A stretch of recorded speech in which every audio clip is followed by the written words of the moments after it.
जंगल की घनी छांव में सबसे ऊंचे पीपल के पेड़ पर एक ऐसा तोता रहता था जैसा किसी ने कभी देखा ना हो, न सुना हो।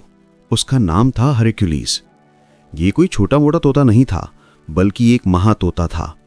उसका आकार इतना विशाल था कि जब वो अपने पंख फैलाकर उड़ान भरता तो लगता मानो आसमान में हरे रंग का कोई बादल तैर रहा हो। उसकी विशाल परछाई जमीन पर चलती तो छोटे मोटे जानवर घबराकर इधर उधर छिप जाते। कहते हैं जब वो उठता तो बादल उसके पंखों से टकराते और जंगल में बिन मौसम बारिश होने लगती।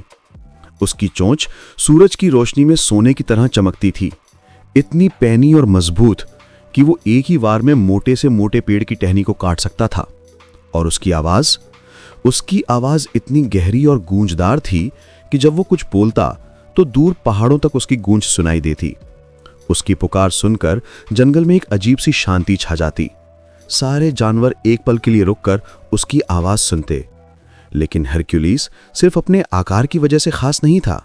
उसकी सबसे बड़ी खूबी थी उसकी सच्चाई।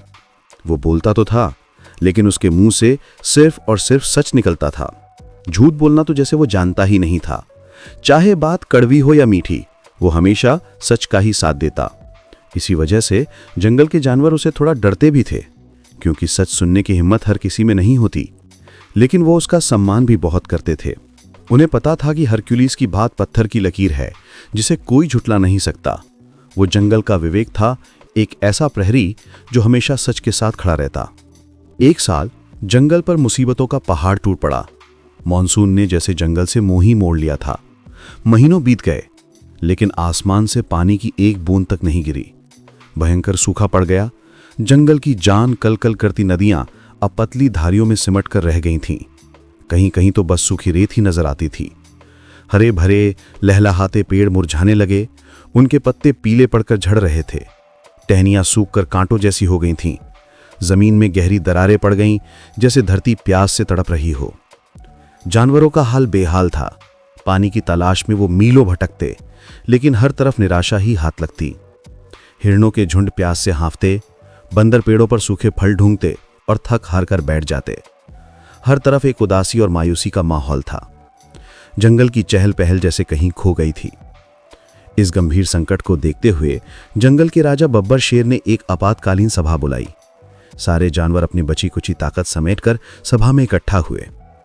शेर ने अपनी भारी आवाज में गर्जना की, लेकिन आज उसकी दहाड़ में वो पहले वाली बात नहीं थी। उसमें एक चिंता और बेबसी झलक रही थी। उसने कहा, मेरे प्यारे साथियों, हम सब एक भयानक संकट में हैं।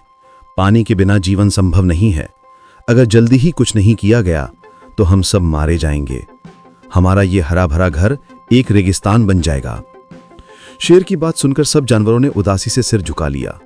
किसी के पास इस समस्या का कोई समाधान नहीं था। जब सारे जानवर चुप थे और निराशा में डूबे हुए थे, तभी एक गहरी और दमदार आवाज गूंजी।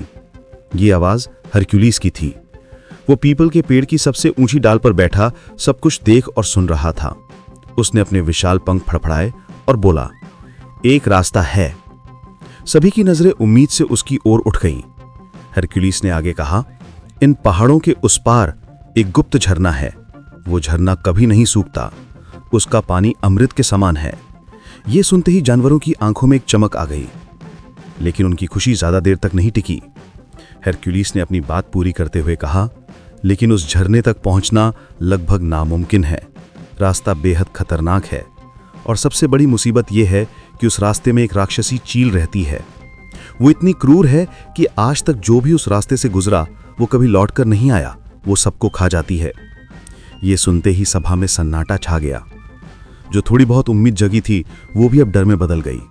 राक्षसी चील का नाम सुनते ही सबके रोंगटे खड़े हो गए।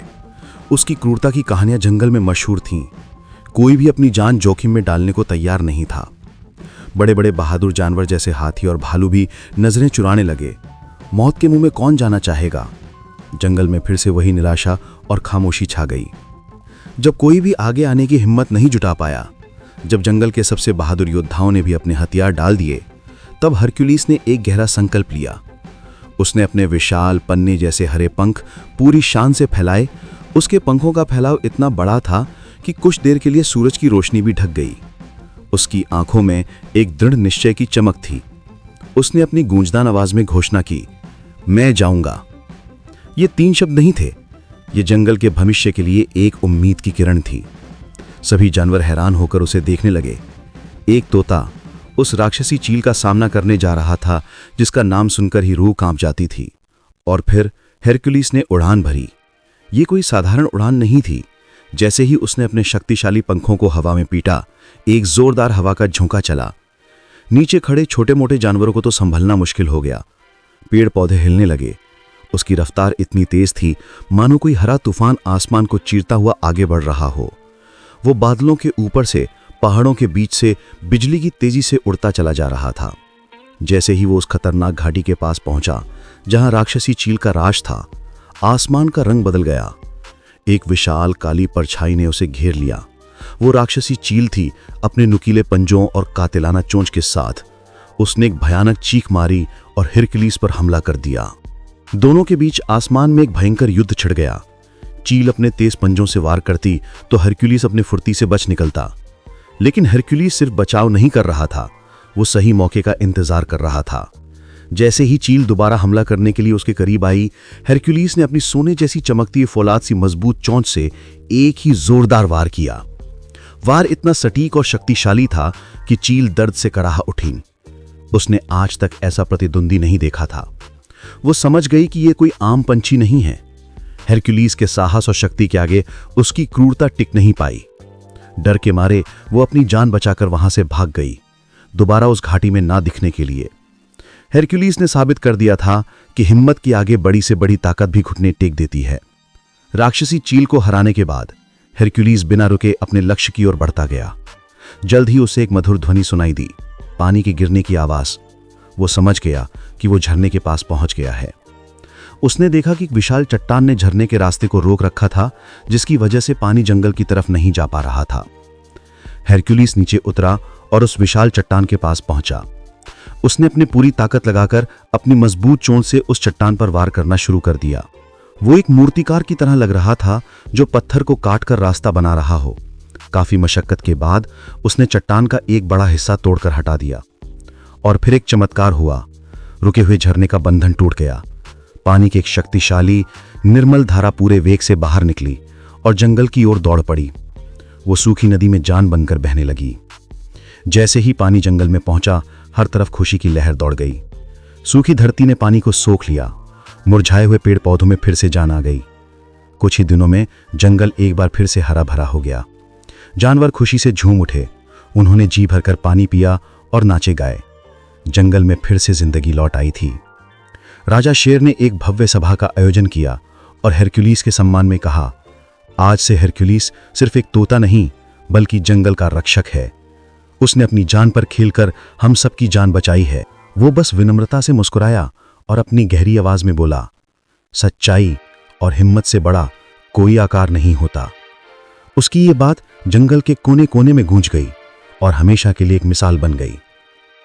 तो दोस्तों, ये थी कहानी हेरक्युलिस की, जिसने हमें सिखाया कि असली ताकत हमारे शरीर में नहीं बल्कि हमारे इरादों और हमारे सच में होती है। अगर आपको ये कहानी पसंद आई तो वीडियो को लाइक करना और हमारे चैनल को सब्सक्राइब करना ना भूलें। मिलते हैं अगली कहानी में।